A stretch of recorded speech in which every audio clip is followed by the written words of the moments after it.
Introduction: People who run as though they will live forever. Why we avoid this question? We live busy lives. The moment we open our eyes, we reach for our phones and set the day in motion. We move through crowded roads and packed subways, racing to a seat in front of a screen. We must achieve more, rise higher, and prove ourselves. Only then do we feel something like relief. And yet, in all that breathless running, we never once stop to ask, if I close my eyes tonight and never wake again, what would any of this actually mean? Every human being, without exception, dies. Not one exception in all of human history, and yet we live each day as though that final day will simply never arrive. The name for escape: a silent contract.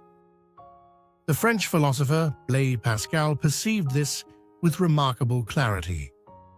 He wrote that human beings, lacking the courage to face their own finitude, choose simply not to think about it. He called this divertissement, the flight into entertainment and busyness. The real reason we keep scrolling, even after the workday ends, may come down to one thing. The moment we go still, an undeniable truth rises. I will die one day without fail, and we do not have the courage to face that alone. Pushing death outside the boundaries of life. This is the quiet, unconscious contract modern people have made to get through each ordinary day. But is that flight actually making us more settled? Today, we are going to look unflinchingly at the uncomfortable truth we have spent our lives running from. Part 1. The society that has hidden death more perfectly than any before it. The disappearance of the deathbed, the standardization of grief. No era in human history has concealed death as thoroughly as ours.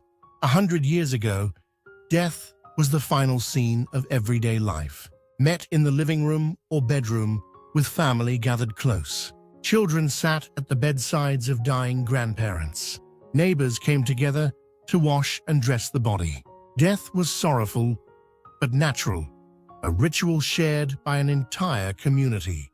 Today, most people spend their final hours not at home, but in hospitals and care facilities.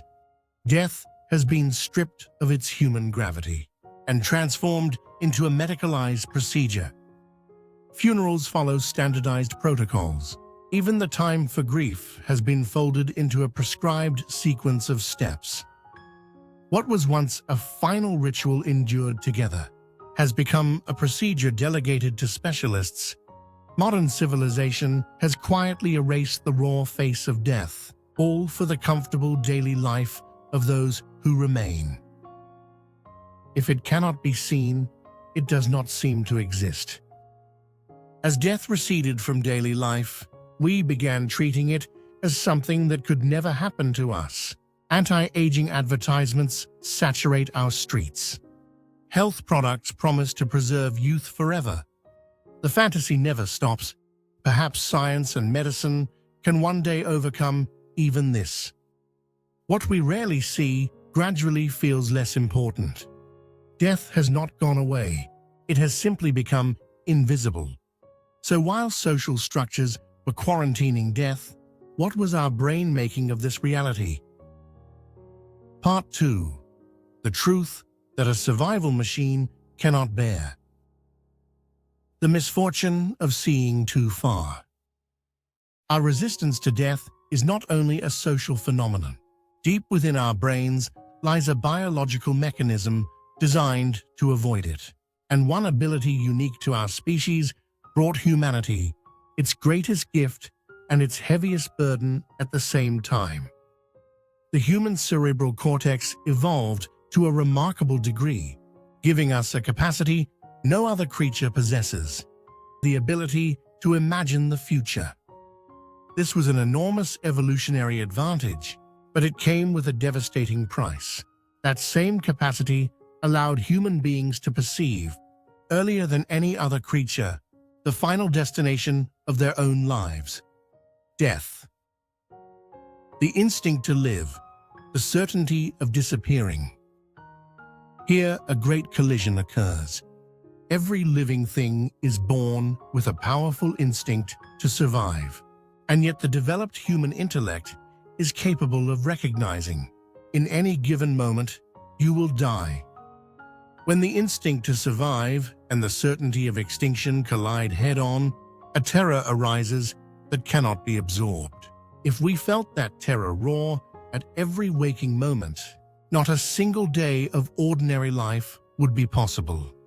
And so the human mind developed an elaborate defense, pushing that terror beneath the threshold of consciousness. This sophisticated self-deception allowed humanity to build civilization and achieve dazzling progress. But the cost arrived alongside the gift. We came to live while looking away from the fact of our own finitude. The capacity to ignore death is not weakness. It is a survival strategy. Part 3. The things death moves from behind the scenes. Ernest Becker, Civilization as the Struggle Toward Immortality. If the brain conceals death for survival, what strategy did human beings use to manage that hidden fear? Cultural anthropologist Ernest Becker offers an answer.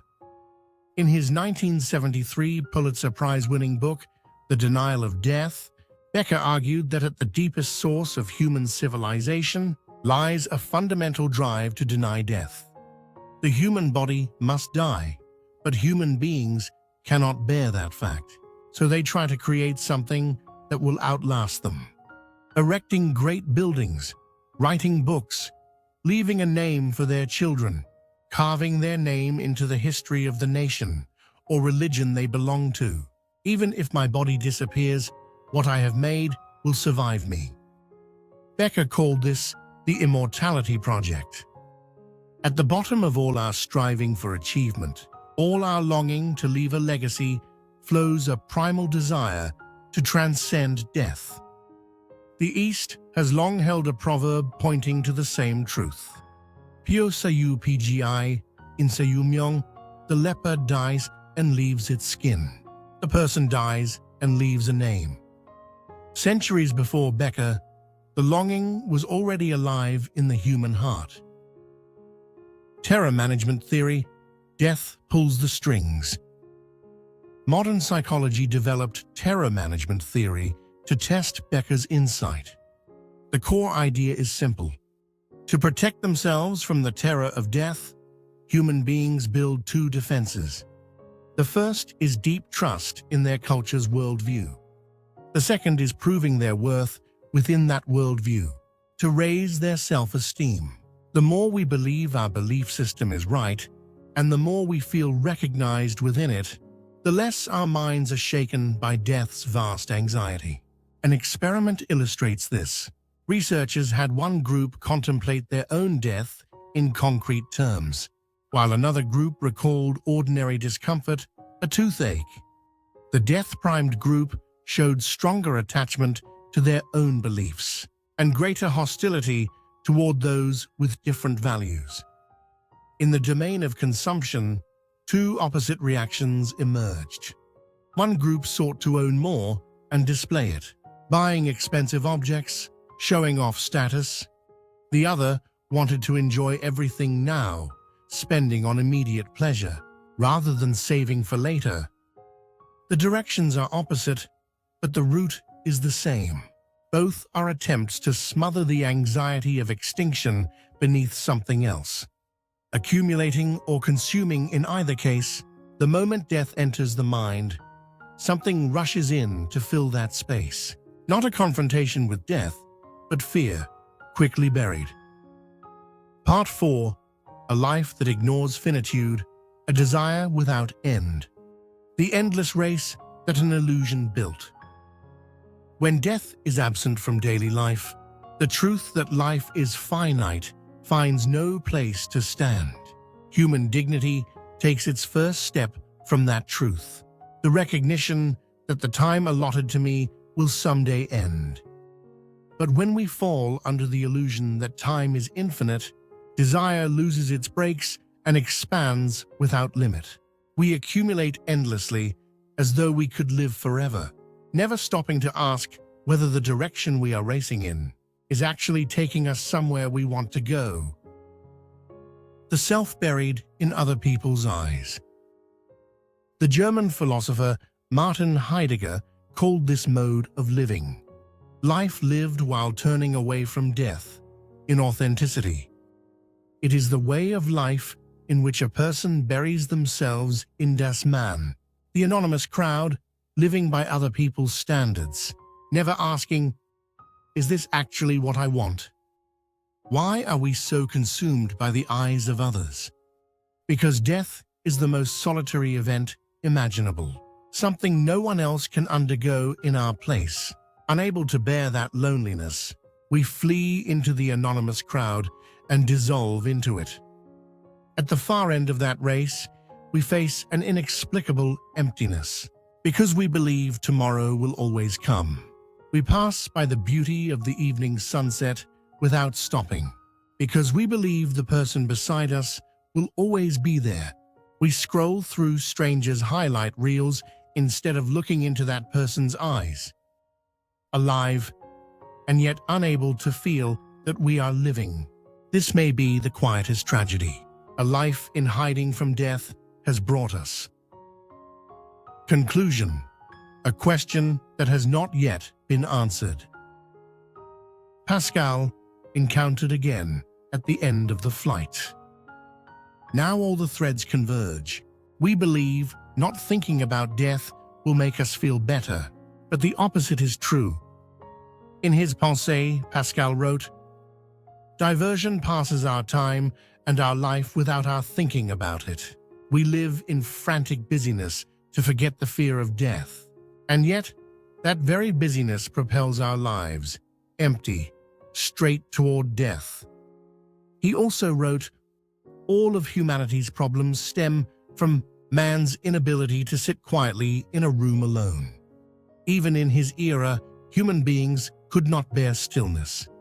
Today, we fear quiet in a far more pathological way. The 10 seconds waiting for an elevator, the pause at a red light, even a moment in a bathroom, we fill every one of them with a phone screen. Perhaps because the moment silence arrives, we fear the whisper of death, so carefully buried, will be heard again.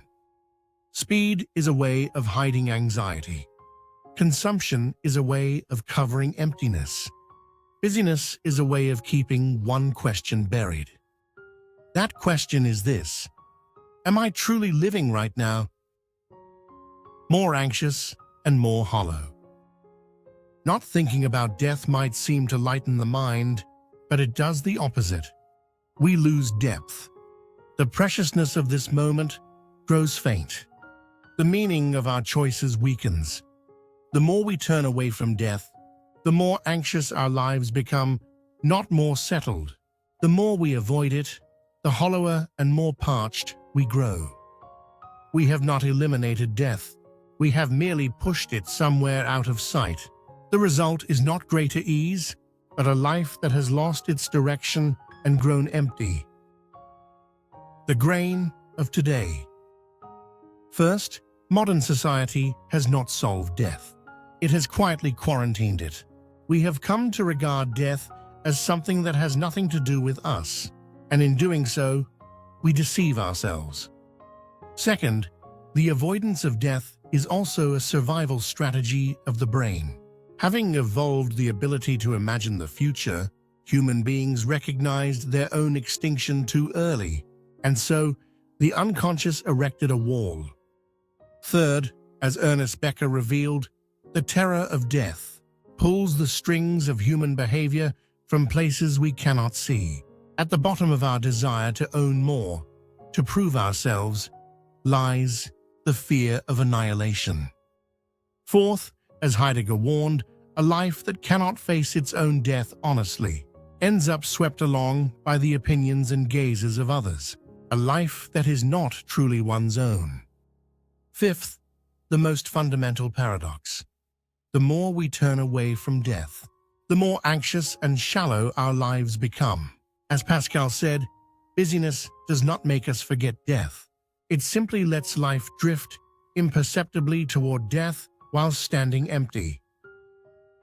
No answer yet, but a door that seems about to open. Today, we looked, one by one, at the things we had worked so hard not to see. The scene of death behind hospital walls, the terror of extinction hidden in the unconscious, the walls we built to conceal that terror. It may not have been comfortable. You may still feel uneasy. Facing death is terrifying. It is also deeply sad. And none of this belongs to you alone. Every human being alive carries the very same fear. And so, we have placed it out of sight and gone on as though nothing were wrong. But having come this far, a question rises naturally. What do we do now? Having faced death this directly, how are we to live the rest of our lives? We will not offer an answer yet. But right here, the strange confessions of the wisest people in human history come to mind. They say that when they chose not to flee from the terror of death, but to look at it directly, something came, a fullness of life they had not known was possible. Why did those who looked death in the face come to live more fully, not less? Perhaps at the far end of all this discomfort, something waits that we have not yet seen, that in the moment, one stops avoiding the terror of death and meets it as it truly is. A door opens, one that has never opened before.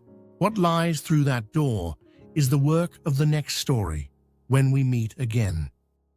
We turn away from death because we fear it, but perhaps it was never death that emptied our lives. Perhaps it was the turning away. Today's exploration ends here, but life keeps asking. The wind is invisible, yet the trees still sway. Time flows without a sound, and life carves its mark. Into the silence it passes through. We move along that current, each of us shaping a grain that is ours alone. Thank you for staying with us all the way to the end, that you held this time as something precious. That alone is enough. Wisdom heard once passes through like wind, but heard again, it becomes thought. Heard once more, it becomes life itself. Understanding shapes the choices we make, and the choices we make shape the depth of our lives. Once is never enough. Return to it, listen again and again. Each time, something new comes into the light. The grain of life is always beside you. We will return with stories that go deeper still.